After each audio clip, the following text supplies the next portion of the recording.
ஹாய்ங்க, எல்லாத்துக்கும் வணக்கம். நம்மளோட ஹெல்த் மிக்ஸ் வந்து எப்படி ப்ரிப்பேர் பண்ணி நம்ம கிட்ஸுக்கு கொடுக்கலாம் அப்படிங்கிற வீடியோ தான் இது. நீங்க ஒரு ஒரு கிட்ஸுக்கு மட்டும் கொடுக்குறீங்க அப்படின்னா 2 ஸ்பூன் எடுத்துக்கோங்க. நான் வந்து 2 பாப்பாங்களுக்கு கொடுக்கறதுனால 4 ஸ்பூன் எடுத்துட்டேங்க. நல்லா இதுல தண்ணி ஊற்றி கரைச்சிக்கோங்க. கெட்டி இல்லாம கரைச்சிட்டு 1 டம்ளர் பாலுக்கு இதை நல்லா காய்ச்சி 1 டம்ளர் பாலை காய்ச்சி இந்த கரைச்சி வச்சிருக்கிற நம்மளோட ஹெல்த் மிக்ஸ் அதில் ஊற்றி ஒரு 2 நிமிஷம் மட்டும் கொதிக்க வைங்க. ஹெல்த் மிக்ஸ் நல்லா வெந்துடும். ஏன்னா நம்ம எல்லாமே ஆல்ரெடி நல்லா கழுவி வறுத்து தான் நம்ம போட்டிருக்கோம். நல்லா வறுத்துட்டேங்க. அதனால ஒரு 2 மினிட்ஸ் மட்டும் நீங்கள் நல்லா கரைச்சிக்கோங்க, நல்லா வேக வச்சுக்கோங்க. அதை வந்து பாயில் பண்ணிக்கோங்க. அது கூட ஒரு 2 டேபிள் ஸ்பூன் நாட்டு சக்கரை ஆட் பண்ணிக்கோங்க. முடிஞ்ச அளவுக்கு அஸ்கா அவாய்ட் பண்ணிடுங்க. நாட்டு சக்கரை போட்டு நல்லா கிண்டி விட்டீங்க அப்படின்னா நம்மளோட ஹெல்த் மிக்ஸ் சூப்பராக ரெடி ஆயிரும்.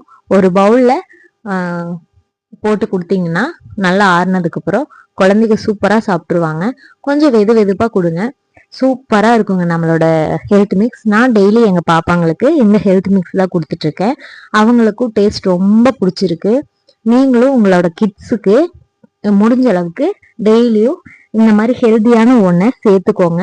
ஏன்னா நம்ம இப்போ எடுத்துக்கிற ஃபுட்ல எந்த ஒரு சத்துமே இல்லை, நம்மளுக்கே தெரியும். ஸோ நம்மளோட ஹெல்த் மிக்ஸை ட்ரை பண்ணி பாருங்க, ஹெல்த்தியா வாழுங்க.